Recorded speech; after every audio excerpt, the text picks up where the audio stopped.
Bienvenidos a este episodio, que es una mezcla de La Enredadera y Co., el podcast de ciencia para no científicos, y Tu Fillo de Poeta, el podcast que apesta a poesía. Aunque resulte raro combinar ciencia y poesía, esperamos que en este episodio se pueda ver que en realidad son dos lenguajes que tienen más en común de lo que parece.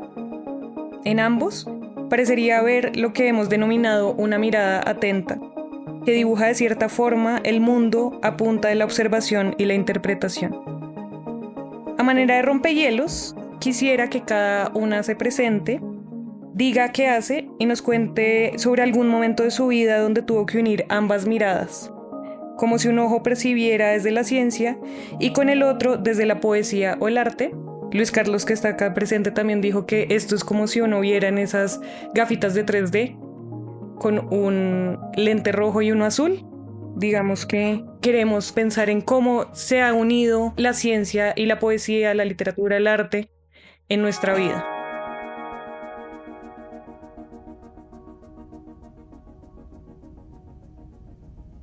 Entonces, si quieren, yo empiezo. Mi nombre es Estefanía Angueira, yo soy traductora, también soy directora del podcast Tu Fillo de Poeta. Y el momento en donde sentí que se unió mucho para mí como la ciencia y la poesía fue con la relatividad de Einstein. Yo estaba como obsesionada con la relatividad y quería entenderla, pero para mí era muy difícil, pues porque no sé nada de ciencia ni de matemáticas. Entonces yo dije, no, pues voy a hacer un curso ahí de Stanford, que era online, sobre la relatividad. Y hay un ejemplo muy chévere de cómo funciona la relatividad, y es que si un camión va lo suficientemente rápido, puede caber en un parqueadero muy pequeño. Y a mí esa imagen me parecía súper poética, pero yo sentía que no la podía entender como hasta probarla. Y me tocó literal volver a aprender como matemáticas desde cero para probar matemáticamente que eso, de hecho, puede pasar. Entonces ahí siento que fue una vez muy, muy linda, en donde pude unir como ambas cosas, como esa imagen súper poética de que algo quepa donde no cabe y la prueba matemática de esa imagen. Hola, soy Alejo Morales, soy poeta, historiador, traductor de poesía en la página de Instagram Lenguados y miembro del equipo de Amorfada en Instagram. Bueno, mi relación con la poesía y la ciencia yo creo que viene como desde cuando uno es pequeño y empieza a interesarse por las cosas, como cómo se producen las cosas, de dónde vienen las cosas, de dónde viene uno. Y es como esa pregunta de quiero saber más, y entonces uno consumía enciclopedias y todo eso. Y es como yo lo que hacía era porque yo era muy solito, yo no tenía amigos, o sea, en mi casita, y yo intentaba como darle como otra historia a la historia de los animales, de las plantas, de los planetas, y como inventar mundos fantásticos dentro de eso y darles como otras explicaciones, ¿no? Que la poesía también logra hacer eso, como conocer o dar a entender cosas del mundo a partir del lenguaje, de una búsqueda de lenguaje profunda, y intentaba eso pero con mi cabeza. Y desde ahí yo creo que hay una conexión neuronal muy interesante. Hola, mi nombre es Luis Carlos Pozo Granada, yo soy un tercio de La Enredadera y compañía, aquí representando, y creo que mi historia de cuando... sí, aparte de La Enredadera, pues soy psicólogo y un tercio biólogo también. Y mi historia de cómo junté esos dos lenguajes o esas dos visiones recuerdo mucho cuando estaba en clase de botánica y empezamos a hablar de las descripciones de las plantas como morfológicas, y eso me pareció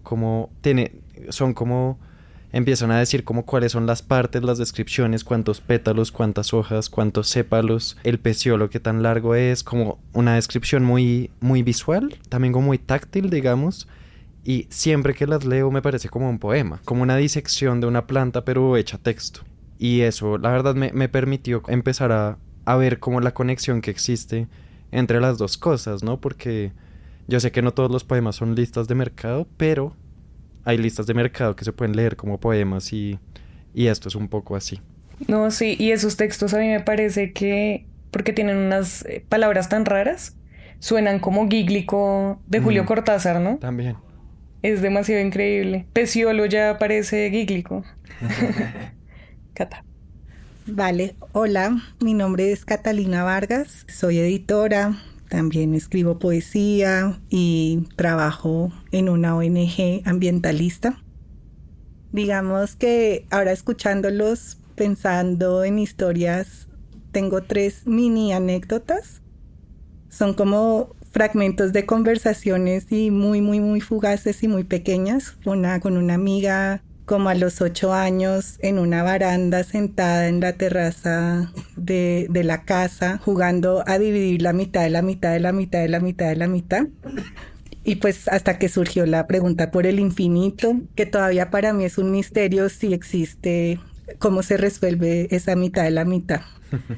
Otra anécdota es con otra amiga en un viaje intermunicipal en una flota colombiana, mirando el paisaje, y ella pues era estudiante de biología, yo de filosofía. Ella miraba por la ventana y decía, pues nada de esto es la verdadera naturaleza, y yo me quedé como así. No, pues claro, todos los paisajes son transformados, todos son cultivos, todos están, pero yo no lo sabía, ¿no? Como que me destruyó el paisaje o me dio las claves para entenderlo, me pareció fantástico. Y bueno, voy a dejarlo ahí. Hay más porque se me ocurren más, pero lo voy a dejar ahí. Ay, bueno, muchas gracias. Bueno, el tema de hoy, siempre tenemos un tema. Ahorita les voy a decir un poco la dinámica del episodio, pero nuestro tema hoy es poemas para perderle el miedo a la ciencia. Y voy a explicar brevemente la dinámica. Cada una de las participantes va a leer el poema que ha escogido o que trajo, y luego cada uno va a decir por qué trajo ese poema. Luego vamos a comentar los textos entre todos y al final hacemos una votación para elegir a nuestro poema favorito para este tema, que en realidad pues el ganador no gana nada, es una cosa que hacemos porque creemos que las cosas se tienen que acabar con un resultado, pero también es solo como por diversión. Entonces, empecemos. No sé si empezamos por Alejo. Entonces, bueno, yo escribí un poema que se llama Deformación Sonora a partir de un ejercicio de éfrasis, que es como la descripción verbal de usualmente una obra de arte visual. Está de moda hacerlo con fotografías. Y yo dije, porque pues hagamos lo más interesante. Entonces cogí, yo sigo una página en Harvard. Harvard tiene como un concurso de investigación de imágenes sobre el cerebro. Entonces yo cogí una que me gustó mucho, que pues aquí sí la pueden ver. La pondremos cerca del podcast. Y es una glía y neuronas en el oído interno, ¿no? Estos cables largos y organizados provienen de neuronas ganglionares espirales que comunican toda la información sonora desde el oído al cerebro. Las células entre los cables son glía. La glía es fundamental para el desarrollo y el cableado organizado de las neuronas del ganglio espiral, por lo tanto, para la función auditiva adecuada. Y es del laboratorio de estudiantes graduados de Isle Bastille de Lisa Gorbridge, Facultad de Medicina de Harvard. Y es que yo lo vi y dije, se me parece una tarántula. Y imaginé que la sordera podría ser como una especie de una tarántula muriéndose o constriñéndose hacia adentro. Entonces desde ahí parte como lo que quise decir en el poema. Entonces lo voy a empezar a leer. Deformación sonora. Dijiste, la sordera es una especie de artrosis en el oído medio. ¿El oído qué? Pellizco el lóbulo, no escucho más que sonido de avispa, estéril.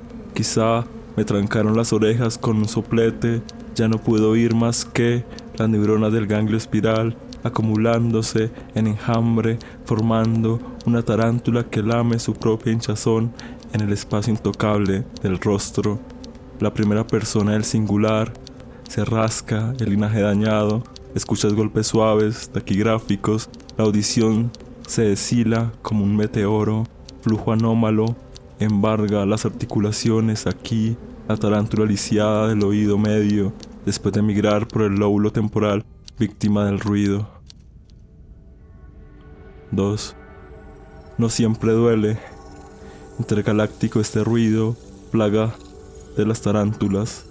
Ahí les desordena los apéndices, ahí les hace tragar su propia seda, a las que confunde con residuos de cucaracha y, entre otras cosas, oyen con las patas, insertado tienen su amplificador en el tacto, sus patas quizá reproducen una canción pop de los 80, en lengua de señas, atrofiada, renga la tarántula, máquina de veneno, se desbarata, Es un lenguaje con demasiados brazos para no ser un error.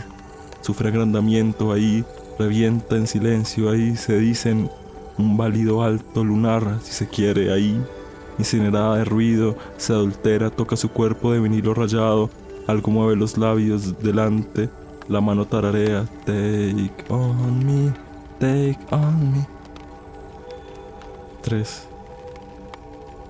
Vinagre, sidra de manzana, aceite de ajo, acupuntura para modular la baja frecuencia emocional, el oído antes de ser oído, ay ay ay, piedra lunar inyectada, antes tarántula vestida de destellos que no puedes ver, ay ay ay, a menos que te encojas, tu oído sufrió reducción al tamaño de un arete, a tu oído se le paralizó la trompa, ay ay ay, se le desvió para adentro, te agregas música pagana sin derechos de autor, neuronas que se erizan, ya no, ay ay ay, se lee tarántula infértil, ya no vas a la basílica, ay ay ay, la voz del narrador avanza, en ella, tubo incandescente, se retrae el narrador para hablar, sopla la tormenta, se bebe el oído, ay ay ay.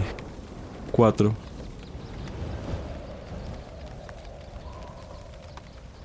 Toda sordera es una historia de larga duración. Cristaliza la movilidad de la tarántula, inventa sistemas de percusión con las patas atronadas, a trozos sin direccionales, patas de algodón rasgado para oír el paraíso de la epinefrina, romperse en un zumbido rosa. Todo principio mantiene su brillo aislado del fin, distribuye su peso en la extremidad que falta. La tarántula como su prima, el calamar, oye con la temperatura. La sangre fría que pisa el ruido, no lo interpreta, los decibelios escalan, un alfabeto de puntos verticales, puntos horizontales, puntos que son rayas, rayas que son una enfermedad neurodegenerativa. La tarántula muere de mielitis, el grado 0 del movimiento, se mueve en lo que pensaba era morir enterrada en toneladas de miel.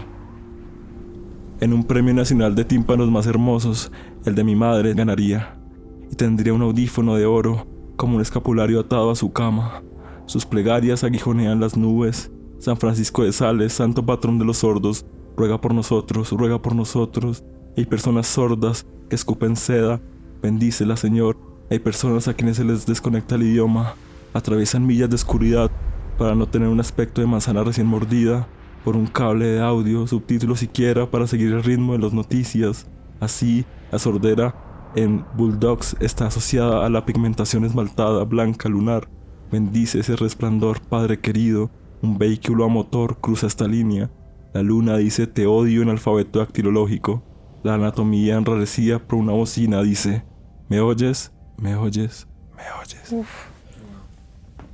Qué lindo. Y noto sí. No. Es que la poesía es curativa. Es tu... Sanadora. Exacto, tu medicina. Listo, eso fue. Me encanta. Yo quería preguntarte cómo... ¿Qué tanto tuviste que investigar sobre la sordera, por ejemplo? Investigué sobre la sordera. Investigué... Aquí sale una araña a saludar. ¡Oh, por Dios! Ah, sí. Esto es increíble. Invocaste una araña. Mira lo que hace la poesía. Sí. La poesía invoca arañas. No, primero fue el ejercicio de la araña, o sea, investigar sobre la anatomía de las arañas, de las tarántulas, sobre cómo oyen las arañas, sobre las causas de la sordera y relacionar, y fue como pura asociación y pura investigación sensible, yo lo llamo así, como primero la imagen y a partir de eso escudriñar todo lo que se pueda sobre las arañas, sobre cómo oyen, sobre sus aparatos auditivos, sobre sus movimientos, pero también investigar sobre el oído, la sordera, cómo funciona el cerebro, y también meterle cosas de mi vida cotidiana, como mi mamá, como que ella cree en San Francisco de Sales. Yo estudié en un colegio, en un jardín que se llama San Francisco de Sales cuando era chiquito, pero no metí eso, lo que me acordé.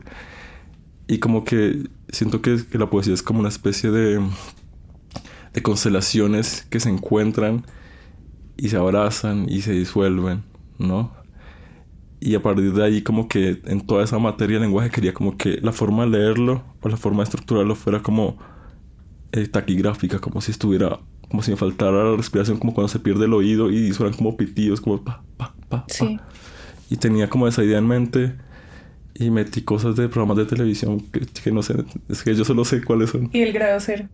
y grado cero de Bart. De Bartes, Y claro. había de todo ahí. Es como... La escritura es eso, ¿no? Es un encuentro de muchas cosas que están pululando en el cerebro. Sí, total. De recuerdos, de investigaciones, de algo que te dice un amigo, algo que ves en la calle.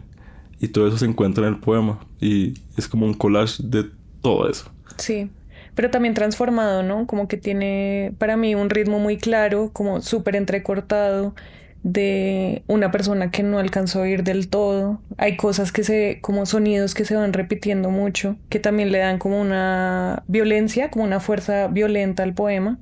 Pero además de eso hay una dulzura, ¿no? Toda la parte de la mamá es divina, como ella tendría el auricular más hermoso del mundo, ¿no? Y también siento que además hay una crítica, ¿no? Como hay una crítica a esta discriminación social que sufren las personas sordas. No sé ustedes qué piensan. Y, pues primero me parece súper curioso que fue como si hubieras invocado a los arácnidos, ¿no? Porque entonces de la nada estamos en un estudio completamente sellado y aparece de la nada una araña que empezó a caminar por una de las paredes del estudio, pero se quedaba quieta al mismo tiempo como escuchándonos, entonces como si hubiera hecho parte de la audiencia. Entonces muy curioso, una araña escuchando como las orejas o los oídos son tarántulas, ¿no? Como que es un círculo completo ahí de la idea. Y lo que hablas de cómo se forma la poesía como constelaciones, también yo siento que la misma investigación de la ciencia es un poco así, ¿no? Preguntas, son preguntas que uno se hace, que a medida que uno empieza a investigar y a ahondar en los diferentes temas, como que de repente encajan y encajan en una hipótesis o en una teoría o en algo que tiene sentido y que explica varios fenómenos del mundo, ¿no? Siempre que hablaba de poesía con Estefanía, que pues es como mi gurú de la poesía, como que me veo muchas conexiones en esas dos formas de hacer sentido, ¿no? Que es como juntar elementos en un trencito de cosas. Solo que quizás la diferencia principal es que la poesía, como tú dices, como que se deshace al final y la ciencia es como, no, tenemos que contenerla y quedarnos con esa constelación guardada en un frasquito para compartirla con otra gente y que puedan construir a partir de eso, ¿no? Aunque la poesía me parece que es un poco parecida en eso. Sí, es como... Yo pensaba como... La ciencia intenta hacer como un rompecabezas perfecto. Mientras que la poesía pueden faltar algunas piezas y la imaginación las va uniendo. Ahí es por ahí va la cosa. Qué lindo. Sí, a mí me llamó también la atención que te perdieras con el tema de los números de las secciones, pero me pareció también lógico porque casi que sentía que era como un recorrido en esa espiral, que es la cóclea y que es el oído también, y que tiene esa estructura espiral que te volteas y de pronto está al lado, está cerca lo que parecía ya estar lejos, ¿no? Entonces me pareció lindo y también como esa idea también de la poesía como tratando de encontrar centro, de ir hacia el oído y recorrerlo. También es como esa búsqueda de centro, ¿no? Como esas medio fuerzas gravitacionales que uno siempre lo están como forzando a uno, pues como llevando al movimiento, ¿no? Al movimiento, y la poesía es ese recorrido también y la ciencia a su manera también. Yo pensaba justo que hablas ahorita de ese recorrido, pensaba que el oído es como el centro del equilibrio, ¿no? Pensaba que ella intenta hacer lo contrario, como el desequilibrio, compartir del habla, una habla desequilibrada porque se está quedando sordo, porque no está empezando a dejarse de oír. Creo que por ahí va, ahorita que se me ocurrió, es como, se me ocurrió, era esto. A veces pasa eso, como que yo por lo menos orbito mucho las ideas, pero nunca llego al centro hasta que leo el poema. Y digo, era esto. Me encanta que esto se relaciona mucho a la anécdota que contabas de que cuando niño creabas como tus propias historias o mitos fundacionales sobre lo que veías, y esto es como tu mito fundacional sobre el oído, ¿no? Y que el oído es una araña, como eso es genial. O sea, sigues haciendo lo mismo, claramente con muchas más herramientas y más sofisticadamente, pero eso me parece muy lindo, como que la poesía también logra nombrar y crear como esas ficciones que igual son a partir como de una mirada muy analítica, ¿no? y no de la nada. O como que, no sé, a veces se piensa que la fantasía es como de las nubes, Sí, pero en como que realidad cae es del algo cielo. muy juicioso. Es una construcción. Pero Exacto. podemos hacer una construcción sensible. Sí, divino. Bueno, sigamos. Cata, ¿qué nos trajiste? Vale, no, yo sí vengo con otra experiencia muy diferente. Traje 2 poemas. Voy a leerlos y después lo Sí, comentamos. eso, perfecto.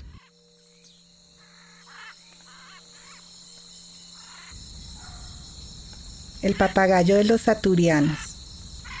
En las selvas del Orinoco vive solitario un viejo papagayo, frío e inmóvil, como si su imagen hubiera sido esculpida en la piedra. Olas espumosas cubren el cavernoso río que truena en los vuelos del torrente. Más arriba, las gráciles palmeras se bañan en la luz de un sol alegre. Más abajo, donde ruedan las olas, yace una nación hundida y muerta. Rechazada de su hogar y tierras, halló refugio en estas rocas. Allí murieron los saturianos, libres y valientes como habían vivido, y sus últimos vestigios permanecen en la tumba bajo el limo espeso del río. Es aquí donde el último de los saturianos, el viejo papagayo, se queja en su duelo. Afila su pico en las ramas y hace resonar su grito por los aires. Hay de los niños que enseñaron a repetir su lengua materna y de las mujeres que lo criaron construyéndole su nido. Yacen exterminados y olvidados, tendidos sobre las riberas, y sus gemidos plañideros no despiertan ya a nadie. Así, abandonado e incomprendido, los llama en un lenguaje extraño. Solo el ruido de las olas le responde, no hay un alma que comprenda. Y el salvaje, hoy que lo percibe, pasa raudo en su canoa. Nadie, sin un secreto terror, ve al papagayo de los saturianos.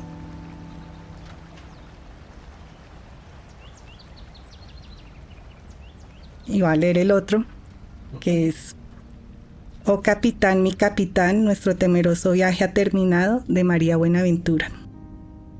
Es un homenaje a Walt Whitman. ¿Qué comeríamos si pudiéramos comernos un pez capitán? Uno que vive solamente en este altiplano, el único bagre de agua fría, un amigo de la soledad, un pez con su pariente más cercano en Brasil. Nos comeríamos una historia larguísima de millones de años, de movimientos tectónicos y separaciones de ríos. Nos comeríamos una receta que se había quedado sin su principal ingrediente. Nos comeríamos una investigación que apenas está comenzando. Nos comeríamos algo que aún está por hacerse. Nos comeríamos un compromiso, una responsabilidad. Nos comeríamos todos los ríos y lagunas de la sabana. Y sabríamos que están vivos, que si no nos los hemos comido es por desconocerlos, porque lo primero que muere no es la especie, es su conocimiento. Nos comeríamos el capitán, el capitanejo, la guapucha y los cangrejitos negros. Nos comeríamos uno de los bocados más delicados del mundo y pasaríamos a ser parte de las tinguas, los patos migratorios y las musarañas. Nos convertiríamos en gente de la sabana.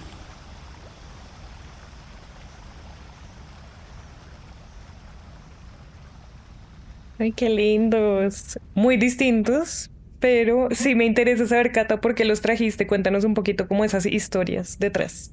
Vale, bueno, no, me fui como por un lugar así de distinto, pensando que recientemente para la COP en Cali se reactivó una exposición en la que yo participé que era sobre Humboldt y los diarios de Humboldt, pues de sus recorridos en el territorio que hoy es Colombia. Y dentro de pues esa investigación, digamos que cuando tú me dijiste que esto era sobre ciencia, digamos que ha sido mi aproximación más cercana al tema de la ciencia y de la escritura en la ciencia, como en un sentido más amplio y también ampliando, expandiendo un poquito esa idea de poesía, como que era algo que lo tenía muy fresco y muy presente. El primer poema es de un filólogo alemán que se llama Ernest Curtius y lo escribió inspirado Lo escribió inspirado en un pasaje de los diarios de Humboldt, donde él escribe que un viejo papagayo en la zona de los Maipures, en el río Orinoco, pues que la gente que estaba ahí, que la gente no le entendía lo que hablaba, porque hablaba la lengua de los atures. Entonces, digamos, aquí es parte como de, pues, de la escritura que hacen los científicos, ¿no? Yo me imagino, pues, no, uno piensa que la ciencia solo es como ese lenguaje matemático, pero la ciencia son estos diarios realmente también, ¿no? Y como todas estas, digamos, experiencias de los cuerpos que se mueven por diferentes lugares, de pronto en este caso como, pues obviamente es pues una exploración que tenía como objeto pues hacer todas estas pues, ¿no? inventarios y descubrimientos, etcétera, pero digamos que también está siempre contaminada de muchísimas otras cosas y que a la vez eso va provocando otros relatos o otras escrituras, como ese poema de ese filólogo que un siglo después lo cogió y se puso a investigar sobre los atures, y como esta idea de que sea finalmente un papagayo, ¿no? El que mantenga como que sea el único vestigio, digamos, de una sociedad, ¿no? En una selva perdida. Entonces me parecía que era como una manera como muy bella como de estar viendo como los ecos de la ciencia y como ver que toda esa parte pues es también como que construye otra mirada, ¿sí? De lo que tenemos por ciencia, o sea, la amplía, la extiende, la expande. El otro poema de María Buenaventura es como ella escribiendo su investigación también de campo con el pez capitán, que decide pues obviamente escribirlo en formato de poesía. Ella no es escritora, ella es artista y también pues cocinera y trabaja desde otros lugares, y me parece muy interesante que haya escogido justamente escribirle un poema, ¿no? Con esa resonancia con Whitman para hacer como su informe de investigación, ¿no? Entonces siento que es también una transgresión pues desde otro lugar a esas escrituras como en torno a lo científico, ¿no? Y a la, pues, digamos, también pensando que me resonaba con lo del papagayo en el sentido de que son también estos seres, ¿no? Que terminan siendo como realmente donde están los saberes, ¿no? El pez capitán, el pez capitán y el papagayo, ¿no? Como que los seres humanos realmente lo que hacemos es quizás interactuar con ellos, pero en ellos está como el saber. Como decía Humberto, como que se come el conocimiento de la especie. Es una cosa impresionante. Yo pensaba, bueno, ¿puedo hablar? Pensaba mucho, es que leí hace poco un libro de un profesor del externado de historia, que también como que tuve clase con él en Medellín, se llama Daniel Gutiérrez, y tiene que se llama Los peces geológicos, que es una breve historia de los bagres andinos, que lo sacó hace como 1 año y medio. Y él ahí justo se asocia con arqueólogos y con biólogo para escribir ese libro. Porque es un libro, porque la historia también está atravesando esa fase interdisciplinar de la que se alejó hace 2 siglos también. Y está empezando a conectar con otras disciplinas. Y justamente ese libro, conecté totalmente con ese libro, porque es una investigación también del bagre y de un ecosistema que está roto por la mano del hombre, ¿no? Entonces ahí se los recomiendo. Y no podía creer que una investigadora podría escribir un poema tan impresionante, que es hermoso, o sea, pero tienes que pasar luego, por favor. Y el del papagayo, yo pensaba como que solo, ¿no? Como esa comunicación solitaria del papagayo con las olas, como una especie, como antes hablaba de las sirenas, que eran como animales, como solo un animal mitológico a partir de la extinción. Me parece increíble eso. Así como por encima, me gustó mucho, gracias. También, ¿no? Como él siendo el testigo de la extinción, pues humana, ¿no? De los seres humanos. A mí me parece como una inversión, y esto es hecho en el siglo XIX, ¿no? Como que me parece que tiene un montón de lugares muy buenos. Sí, lecciones para el presente y el futuro, ¿no? A mí una de las cosas que más me genera angustia y que pensé con ambos poemas es pues que estamos atravesando la 6ª extinción masiva, ¿no? Y es eso como de la extinción misma de la biodiversidad, pero también la extinción de la posibilidad de interacciones entre los seres vivos, ¿no?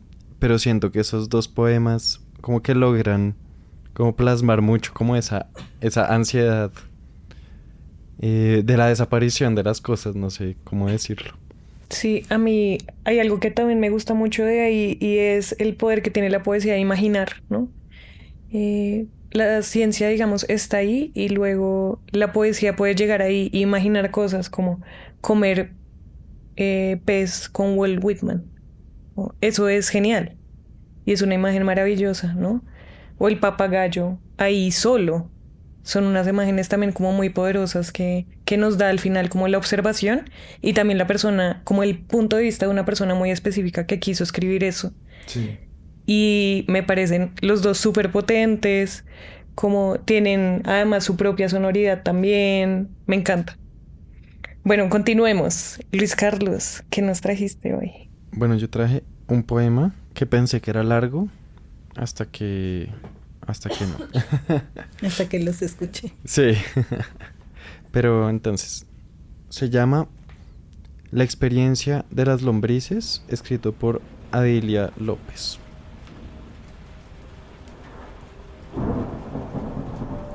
Nunca me gustaron las clases de biología porque era siempre con animales muertos o de torturar animales. Me acuerdo de poner lombrices debajo de una lámpara, de encender la luz y de estar contando las contracciones de las lombrices. Me di cuenta que las lombrices no estaban contentas. No me gustó hacer eso. Cuando estuve en Dijon en agosto de 1977, hubo muchas tormentas de noche. Llovía mucho. Por la mañana yo iba desde el pabellón Lamartine en el campus universitario hasta la cafetería para desayunar. Iba por un camino de losas en el medio del campo de tierra. Tenía que caminar siempre mirando el piso para no pisar las lombrices. Había decenas de lombrices, gordas, enormes, rosadas. Nunca pisé una lombriz. Estudié física. La física enseña a hacer la bomba atómica y en la hora H quedamos todos como unas lombrices convulsionando debajo de yo no sé cuántos soles. No vale la pena hablar de estas cosas que a la gente le gustan tanto. A los 14 años leía libritos lindos de Rómulo de Carvalho, Historia del átomo. Una mujer recorre 2000 kilómetros para ofrecer a la ciencia un gran nombre. Esta mujer es María Mendeleev, la madre de Mendeleev, el médico ruso que estableció la tabla periódica de los elementos químicos. Me parecía graciosa esa manera anticuada de escribir. Este librito de Rómulo de Carvalho es de 1962. En 1974 yo hallaba esa manera de hablar de María Mendeleev retrógrada y caricaturesca.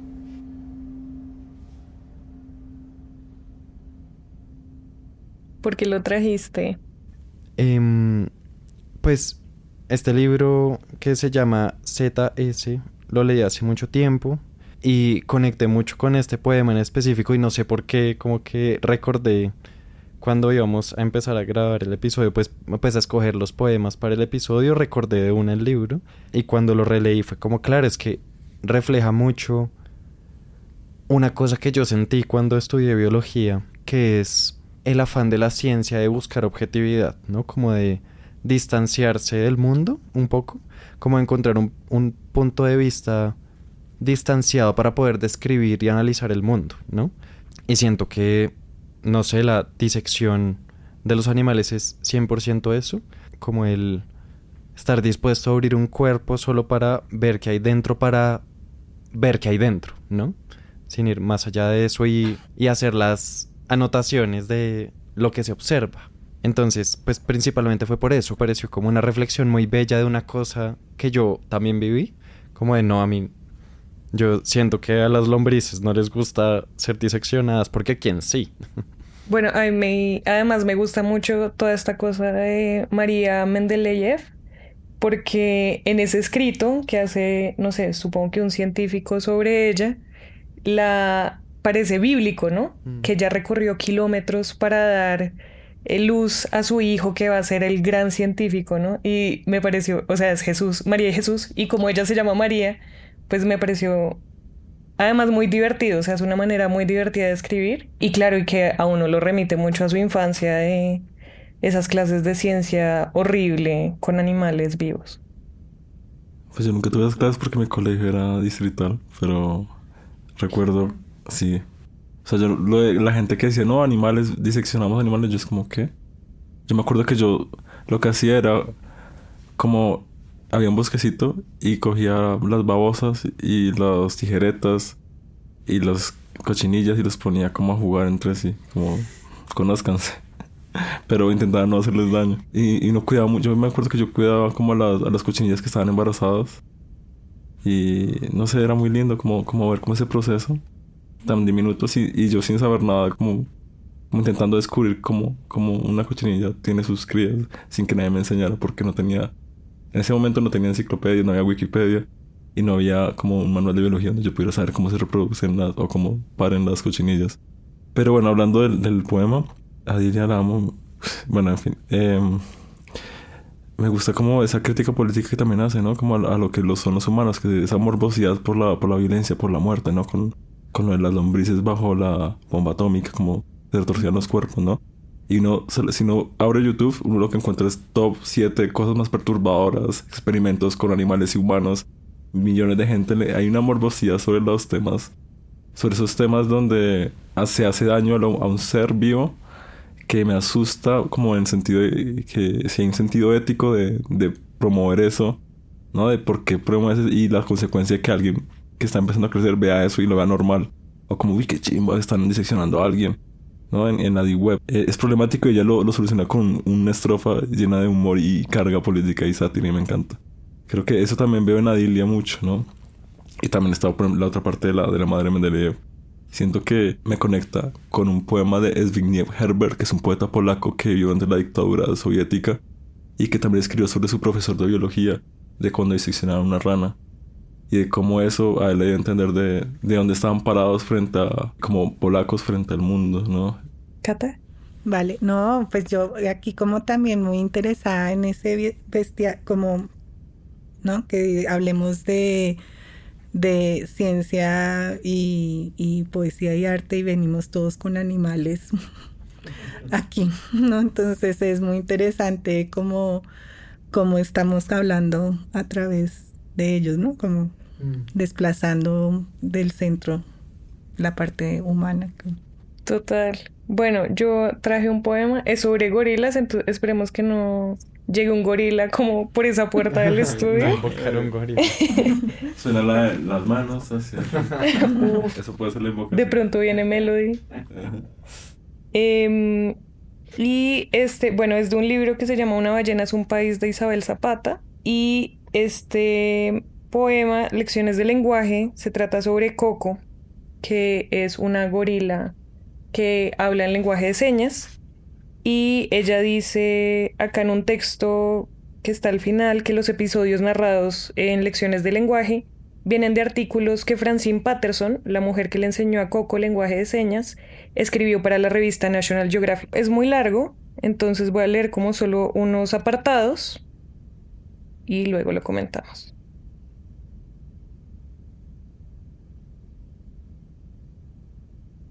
Lecciones de lenguaje. Ficha técnica. Nombre Hanabiko, hija de los fuegos artificiales en japonés. Coco, de cariño. Especie gorila occidental de tierras bajas. Gorila, gorila, gorila. Fecha y lugar de nacimiento.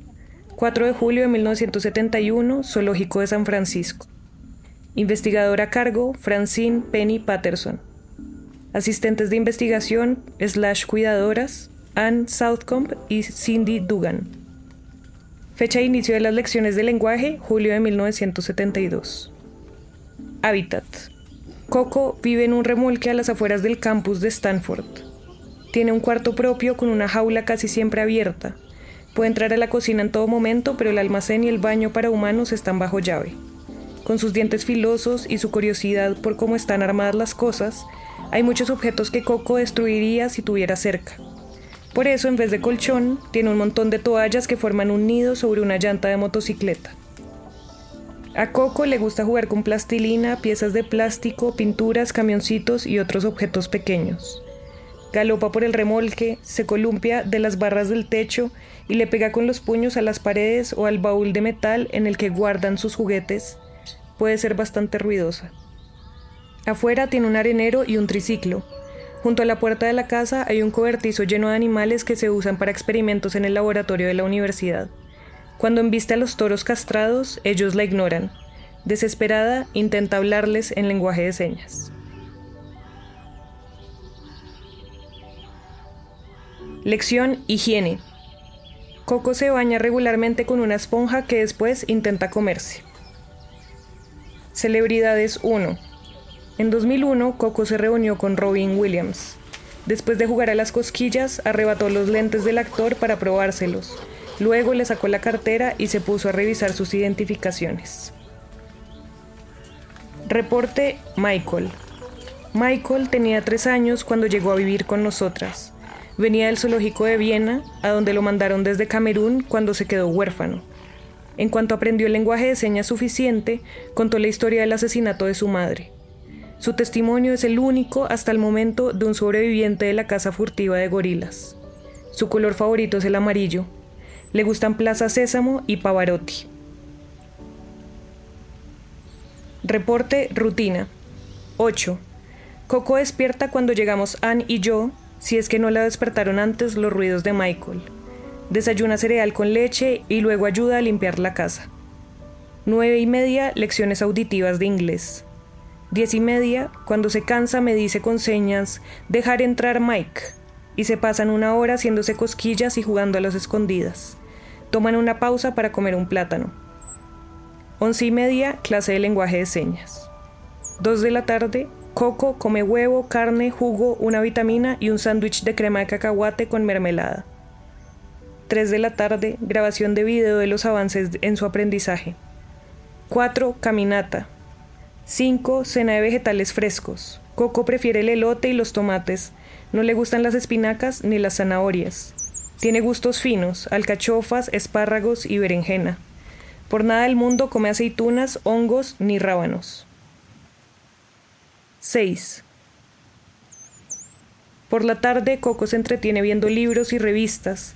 Señalando una flor, dice con señas, ahí flor, se acurruca en su nido, esto suave, o juega con uno de sus muñecos, esto oreja, mientras pone la oreja del muñeco contra la suya. 7:30. Después de lavarse los dientes y ponerse aceite, le doy un poco de fruta para que asocie la hora de dormir con algo placentero. Lección: palabras combinadas. Coco es capaz de unir señas, conceptos, al expresarse. Por ejemplo, mezcla la seña para Coca-Cola y amor. Para la toronja, que no le gusta, Coco hace simultáneamente las señas de pájaro y fruta. Lección: mentiras. Encuentro a Coco masticando una crayola roja y le pregunto, ¿no estabas masticando esa crayola o sí? Coco contesta, labio, y mueve la crayola sobre sus labios como maquillándose. Reporte: insultos. Coco tiene un amplio repertorio de insultos. Podrido, apesta, sucio, retrete, pájaro, nuez, demonio. Una vez Katy me dijo que había estado discutiendo con ella. El problema empezó cuando le enseñó un póster con su imagen para un evento de recaudación de fondos y le preguntó, ¿qué es esto? Gorila, dijo Coco. ¿Gorila quién?, preguntó Katy.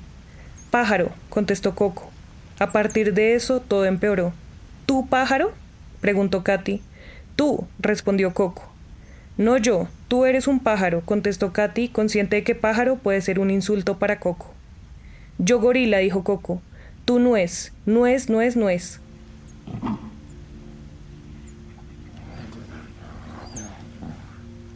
Reporte: inteligencia.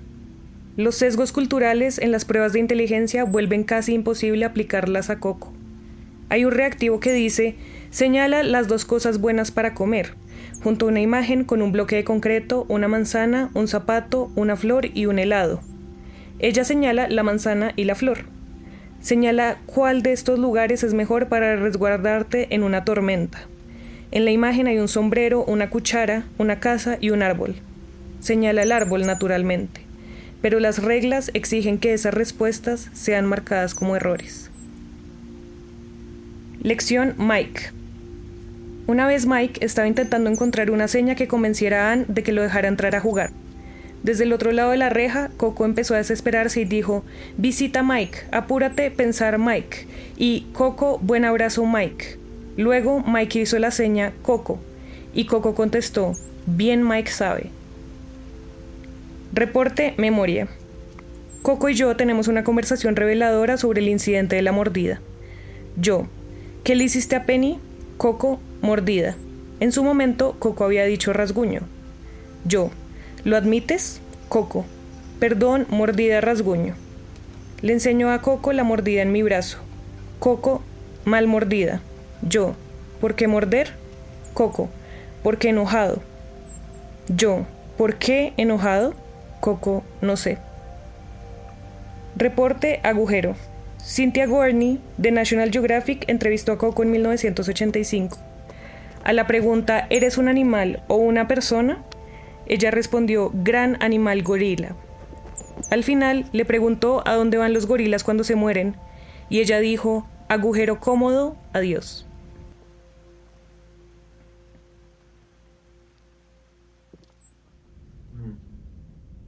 Es divino. Bueno, yo traje este poema porque siento que si uno va a hablar de ciencia y poesía, tiene que leer claramente a Isabel Zapata. Este libro de Una ballena es un país es increíble, es una colección de textos sobre animales, pues casi todos son animales como famosos históricamente.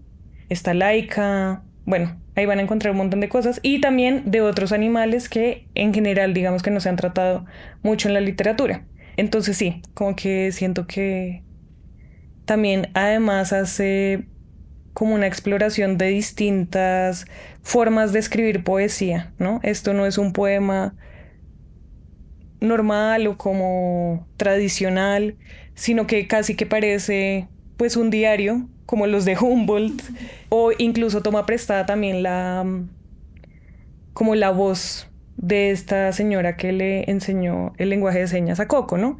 Entonces creo que ahí también hay algo como muy poderoso, como de qué manera podemos coger estos lenguajes científicos y crear a partir de ellos o como lograr estos textos tan potentes con un poquito de imaginación, ¿no? ¿Qué piensan? Bueno, no, pues no conocía, no he leído Isabel Zapata, entonces me sorprendió muchísimo también como ese lugar medio de observación en el que se pone, que también es extraño porque ahí hay como, pues de pronto también ahí hay una pues crítica a toda esa mirada un poco transparente que siente la ciencia que tiene frente a las cosas, aunque uno pues aquí lo pone en evidencia pues la falta de transparencia. Siento que tampoco me parece casual que estemos como hablando también del lenguaje y del oído y de la escucha y como todo también un poquito, como varios de nuestros poemas que trajimos apelan un poco a ese universo porque, digamos, claro, de pronto desde la ciencia, aunque aquí lo estamos como sacando todo ese lado poético, pero justamente desde la ciencia el lenguaje, pues se asume que el lenguaje tuviera una lógica, ¿no? Tuviera la capacidad de ser lógico y verdadero y como de pronto como hay esa tarea como de estar recordando que no, pues que está, pues que todo es confuso, que todo es varias cosas al mismo tiempo, que ese día puede ser cualquier otro día, o sea que no es único. Entonces, como está todo este tema como medio de la espiral también volviendo y del movimiento ahí de fondo. Siento que me parece interesante también porque, pues digamos, nosotros también de pronto estamos hablando de un prejuicio sobre la ciencia también y como porque yo siento que la ciencia, y bueno, aquí ya de pronto pues Luis Carlos nos puede decir, pero yo siento que la ciencia pues también se ha ido transformando, ¿no? Y como que cada vez hay como estas también miradas un poco más holísticas de, pues, ¿no? De los universos, como yo siento que Humboldt, por ejemplo, que era el que yo traía, pues es justamente también una persona que estaba trabajando desde esa idea de la interconexión de todo con todo. Ahí como para arrancar un poquito la conversación y paso la palabra. Sí, yo voy a hacer como súper breve, pues intentarlo y es que me parece muy bello porque la ciencia siempre parte de curiosidades y de preguntas, ¿no? Como de, ¿podrá un gorila comunicarse o qué nos dirá un gorila si le enseñamos lengua de señas? Y fueron cosas que sorprendentemente han logrado en casos como muy específicos, ¿no? Pero me parece muy chévere que un poema como este igual le logra a uno como hacer que se le abran a uno más preguntas que respuestas. Que es como, ok, o sea, Coco logra decir eso, pero entonces, ¿cuál era su universo interno? Como, que era lo que... Me parece muy interesante además que ella que, pues, Isabel Zapata que seleccionó, obviamente, todos esos reportes, que decir, haya seleccionado el de la entrevista en el que le preguntaban qué era la muerte, para dónde iban los gorilas al morir, ¿no? Como... Entonces, eso como que me parece muy, muy bello de nuevo de ambos lentes, como hablábamos al principio, ¿no? Que ambos igual le permiten uno ir observando el mundo a través de preguntas. Sí, también algo que me gusta mucho de este poema es que es muy enternecedor, pero no necesariamente humaniza al gorila, ¿no? Sino que él muestra a Coco en su gorilidad, que eso también me parece pues una cosa impresionante. Que es justamente lo que intentaban hacer, ¿no? Humanizar a Coco para poderlo entender, ¿no? Yo pensaba en justamente la construcción del libro de Isabel, ¿no? O sea, lo primero que uno piensa es un bestiario, pero ¿cuántos bestiarios poéticos nos han hecho? Pero el procedimiento siempre era como, vamos a poetizar los animales, vamos a poetizar la ciencia, ¿no? Todavía se ve como, se poetiza las enfermedades, se poetiza un hecho científico, pero no se intenta ver como el otro lado, la dimensión ética de la ciencia, no se intenta problematizarla, no se intenta como incluso con la imaginación poética como añadirle capas de sentido que no existían a ese hecho científico, a esa posibilidad animal en la que ella encarna, porque yo pienso que siempre que yo intento pensar qué puede ser la poesía, de dónde ubicarme para escribir poesía, pienso en una frase de Mary Oliver que me encanta, que dice como que la escritura no nace con los sentimientos sino con el poder de observar. Es justamente eso, es lo que tiene Isabel cuando elige justamente las frases que necesita para construir el poema. O el poema de María Buenaventura, ella elige justamente el orden de pez, luego investigación, luego ecosistema. Y pienso que ahí está, esa es la mirada poética que llaman capacidad de asombro enfocada en un elemento que puede detonar un poema. Y yo no voy a decir más porque ya no se me ocurre. No, este es el final perfecto, me encanta. O sea, wow, sí, perfecto. Creo que acá redondeamos muy bien como lo que hemos venido conversando. Y ahora vamos a pasar a la fase final, que es la votación. Bueno, entonces cada uno va a votar por su poema favorito y el ganador se gana un abrazo de gorila. Claro, pero obviamente no se puede votar por el que uno... Claro, uno no puede votar por el que uno trajo porque pues... Difícil. Entonces vamos a empezar ahora por la izquierda. Cata, ¿por quién votas? Me encantó el de las lombrices. Genial. Luis Carlos. Yo voto por el del capitán. Ah, no, ahí haciéndose favores mutuos. Como en un reality. Exacto, claro, alianzas. Yo también voto por el del capitán. Me gusta mucho. Uf, re bien. Sí. Bueno, yo iba a votar por el del oído araña. Uf. Pero ganó el capitán. Bravo. Vamos, Bueno, Cata. pues vamos a tener que invitar a María Buenaventura porque es maravillosa y de verdad, pues toda una investigadora. Sí, Genial. Interesantísima. No, ella además, pues bueno, no dije, pero este poema, ella hizo una exposición para el premio Luis Caballero, pues que estaba todo inspirado en esta manera de comer que había en este territorio, y este poema era parte de esa exposición. No, divino. Bueno, súper buen ganador. Muchas gracias de verdad Muchas a ustedes gracias. por venir. Aprendí un montón. Sí, yo también aprendí muchísimo y bueno, ya, se ¿Ya? acabó. Sí, Final. Gracias. Muchas gracias, aprendimos Es el final. mucho, en serio.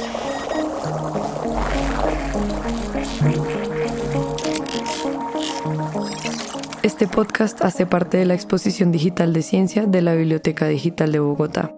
Fue creado por La Enredadera y Compañía y producido por Estefanía Angueira y Tembe Laboratorio Sonoro. El diseño sonoro y la mezcla de este episodio los hizo Manuel Suárez Parias. Les invitamos a visitar la exposición desde la página de la Biblioteca Digital de Bogotá y seguir descubriendo nuevas historias de ciencia en la ciudad para que recuerden que la ciencia sucede en todas partes.